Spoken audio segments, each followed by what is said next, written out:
In this video, I'm walking you through modified floor block prone hamstring curls, and we're going to do it with a strap as well. So for modified floor block, you're going to need 2 yoga blocks or similar things like this, which we're going to do some stuff with our shoulders and our arms, and you're going to need a yoga strap as well. And I think we're going to put the yoga strap on first before we talk about the upper body, because it might be easier. So you're putting your yoga strap into a circle, and we're not using a resistance band because they don't offer enough resistance.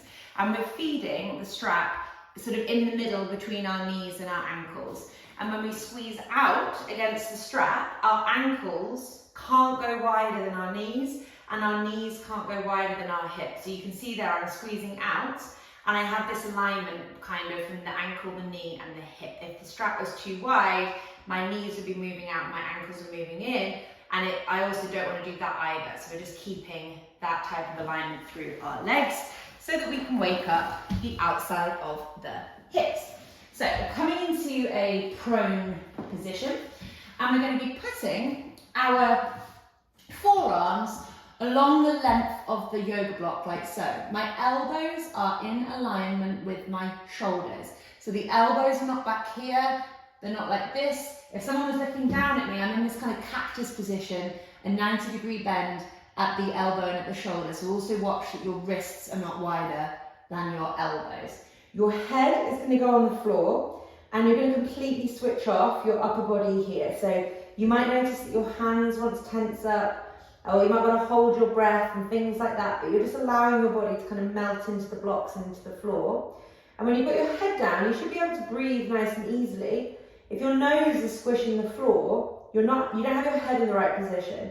And that might be something that you can correct, or it could be that you're so tight in your thoracic spine that you can't position your head correctly. So if you don't feel comfortable and you can't breathe, don't do the exercise, of course, but do have a little play around with the angle of your head to see if you can change things. So you shouldn't feel like your nose is squished on the floor and that you can't breathe. You want to create more length through the back of your neck. So you're like tilting your head down a bit more and aiming more for the crown of your head to be on the floor, not your nose. Your face should not be squished. The top of your head is the thing that we're putting on the floor. So this is the modified floor block position, and now we're going to turn it into prone hamstring curls. So keeping upper body relaxed fully, keeping the breath nice and measured. For prone hamstring curls, we're going to point the feet really hard. So my feet are pointing in plantar flexions, like a ballerina. I'm sort of elongating the tops of my feet along the floor, and that's going to wake up the arches of my feet. It may even give you a cramp in the arches of your feet, and that's fantastic. It shows me that you are waking them up. So the feet point hard, and at the same time, we squeeze out against the strap. So the feet are pointing hard, we squeeze out against the strap, and the squeezing out against the strap wakes up the lateral hip stabilizers here. So we've got the feet and the calves working, we've got the lateral hips working.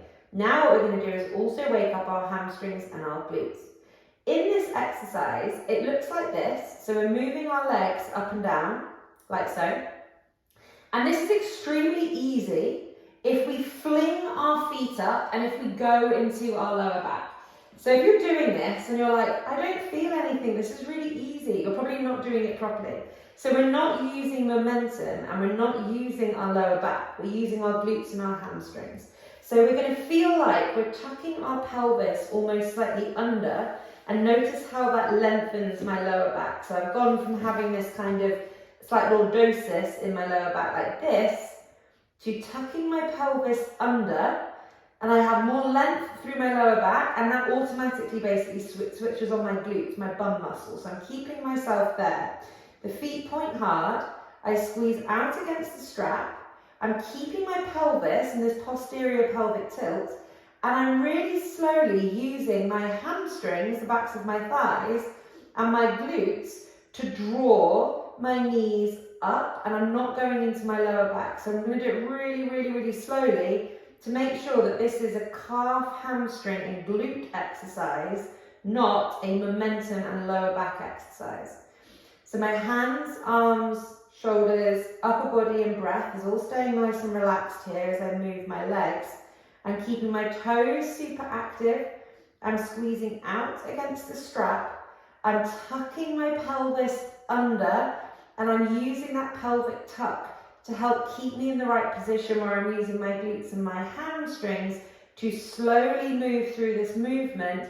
I'm not using my lower back and momentum. And for some of you, and you can see I'm not able to go all the way up because I'm quite weak through my glutes and my hamstrings. For some of you, the movement may just be here. And that's absolutely fine. If this movement teaches you how to do it properly, then that's more valuable than getting you doing the whole movement all the way up. So just doing this a little bit, you might feel your hamstrings and your glutes and the outside edge of your hips waking up. But you're keeping your hips grounded on the floor throughout.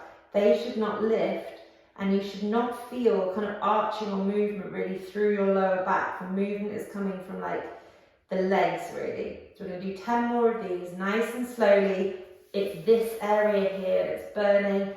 If in doubt, squeeze your glutes a bit harder, move a bit slower, and tuck that pelvis under more to lengthen the lower back. Off we go. 1. I'm just going to go nice and slow and quite low on this one. 2.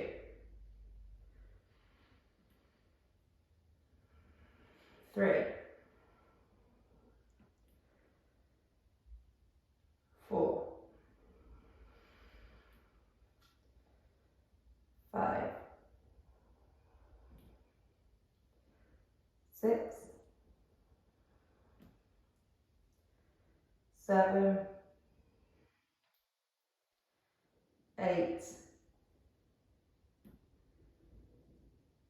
9.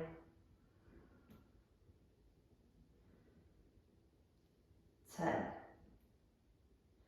Oh, my glutes and my hips were on fire then, because I was doing it, I was about to say properly, I was doing it as properly as my body allows me to. So that's modified floor block with prone hamstring curls with strap.